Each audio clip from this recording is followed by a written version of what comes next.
Hello friend, popular TV serial ये रिश्ता क्या कहलाता है कि आगे आने वाले एपिसोड में अब आप देखेंगे कि हॉस्पिटल में अभीरा की क्रिटिकल कंडीशन देखकर रूही को हुआ अपने किए पर बड़ा पछतावा। तो वहीं इमोशनल होकर रूही ने खुद अपने मुंह से उगला अपनी माता श्री की मौत का राज। जी हाँ दोस्तों, अब शो के अपकमिंग ट्रैक में अब आप देखेंगे कि जहाँ रूही अपनी नफरत की वजह से अभीरा से दूरी बना लेगी और उसका चेहरा तक देखना नहीं चाहेगी, तो वहीं दशहरा के फंक्शन के दौरान रूही पर बड़ी मुसीबत आने वाली है और बात उसकी जान पर बनाएगी। जहां अभीरा रूही की जान को खतरे में देखकर सब कुछ भूल जाएगी और अपनी बहन होने का फर्ज निभाएगी, तो वहीं अभीरा रूही की जान बचाने के लिए अपनी जान को बड़े खतरे में डाल देगी। जहां अभीरा हो जाएगी खतरनाक हादसे का शिकार और उस हादसे को अपनी आंखों के सामने होता हुआ देख रूही को बड़ा सदमा लग जाएगा। वेल, अब शो के अपकमिंग ट्रैक में आप देखेंगे कि जहां अभीरा को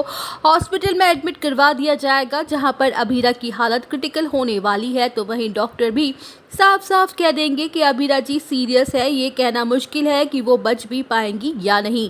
जहां डॉक्टर की बातें सुन के रूही फूट फूट के रोते हुए नजर आने वाली है, तो वहीं रूही को अपना काला अतीत याद आने लग जाएगा कि कैसे वो इतने सालों से चुप्पी साधे रखी हुई थी, जबकि वो ये बात अच्छे से जानती थी कि उसकी माता श्री की मौत की उसी की गलती की वजह से हुई थी, लेकिन उसने अपने किए का दोष अक्षरा मासी के सर पर लगा दिया था। उसे इतने सालों से कोशिश सही थी और उसे विलन बनाती रही।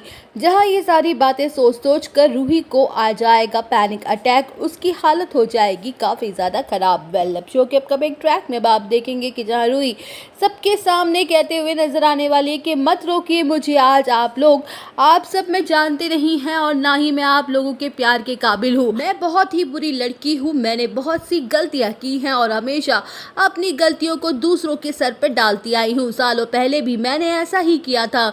मैं ये बात अच्छे से जानती थी कि मेरी ही गलती की वजह से मेरी माता श्री की मौत हुई थी। मैं सालों से अक्षरा मासी को ही कोस रही हूँ, उनको सबकी नज़रों के सामने कातिल बना रही हूँ, जबकि सब कुछ मेरी ही वजह से हुआ था।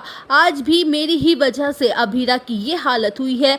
वो बेचारी तो मुझसे बात करने के लिए आई थी मेरे पास, लेकिन मैंने ही उसे गुस्से में धक्का दे दिया था और जिसकी वजह से अभीरा की ये हालत हुई है। तो वही दोस्तों, अभीरा की हालत देखकर रूही खुद उगलेगी अपने मुंह से अपना सच।